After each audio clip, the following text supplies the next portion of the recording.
Well, you know, Spencer, I think we were talking earlier about some of the people that we worked with, we interacted with, both pro and con, you know, on both sides of the argument that we were in at the time. And I think that that's, from a personal level, that's what I was most struck by, was just the relationships that evolved out of this fight, if you want to call it that, but this move to protect the Kitlope. I mean, we were talking earlier, and I just remember his name. His name is Mike Murtha. I'm thinking of people like Mike Murtha, you know, who was a government bureaucrat,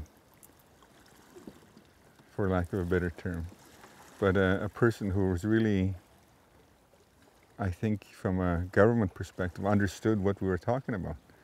So it's just, I'm thinking back about in my lifetime, I think it's something that I took away from my father. You know, it's the relationships you develop are really important. Without relationships of any kind, nothing happens. And I'm hoping that what we done together taught us, for one thing, but taught some of the environmental organizations that it's not just about, it's just not one facet to the whole system. I mean, in our case, I think that's what really held us together. It's about that relationship, and it's about the people, and it's about the place. And you know, I think it took a long time for people to understand that, you know, the Haisla, the Gitgat, all the people in this area that we're sitting in, they're part of the place. It's about them, and it's about their territory. I mean, we're sitting right now in an area that has been used. I mean, look at the clams on the beach. I mean, this is it's no accident those cells are here. I mean, this is, people use this place, you know. So I think that's what I look back at with the most, I don't know if it's fondness, but just with the most satisfaction, is that it didn't end after the protection. I mean, these relationships endure, you know, and I'm hoping that, you know, when you and I are gone, that our kids and their kids will remember this stuff that we've done. I remember the long discussion about what to call the result of our work, and I guess the government decided to call it the Kitlope Heritage Conservancy, but you had your own name for that. Well, Haisla Nation, you know, it's a place. Haisla is the source of the blue water, the milky blue water. But Nuyum, I think in our culture, Nuyum is our history. Nuyum is the teaching of our forefather.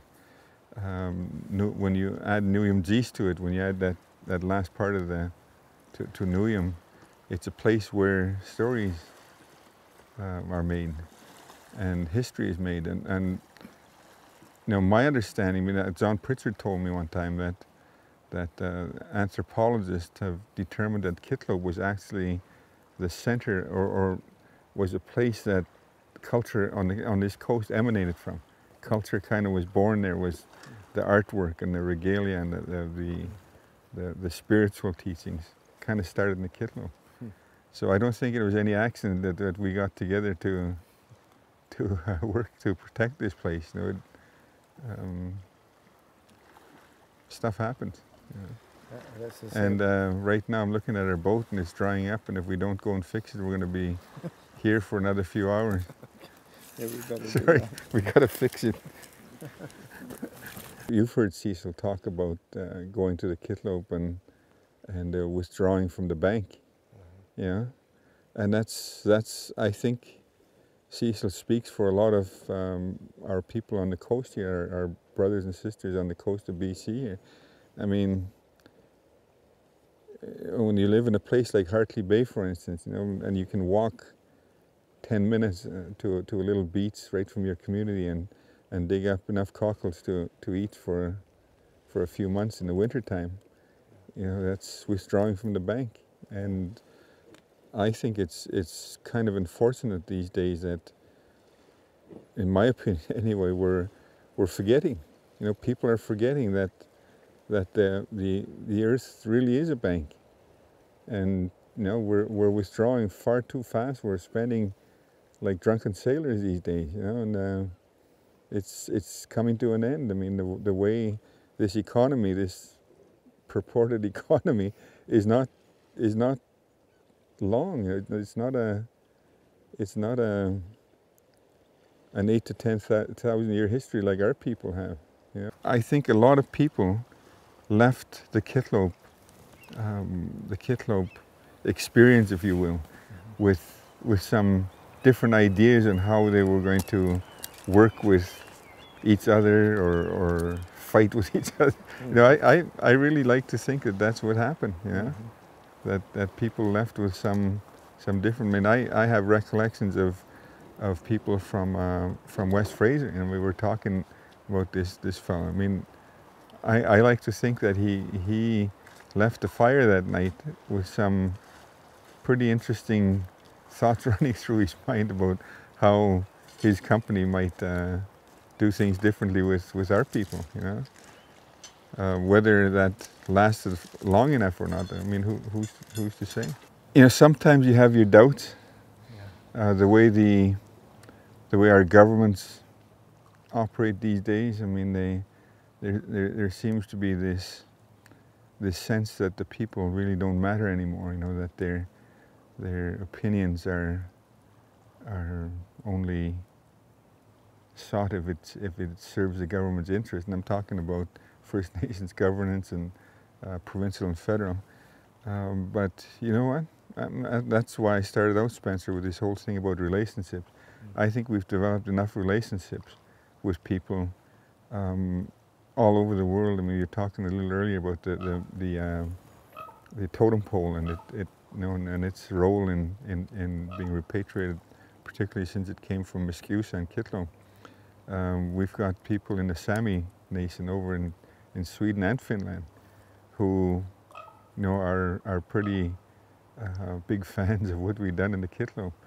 And those relationships, I think, are easily called upon, in my opinion. And it's not just within the environmental community or the First Nations community. I mean, again, going back to this whole thought of relationships, again, Mike Murtha and people like Hugh Markides from the province, Bob Peart, the Honourable John Casor. I mean, all these people, I think, are still allies of ours. And I think they fully understand that when they came to the Kitlope feast to celebrate the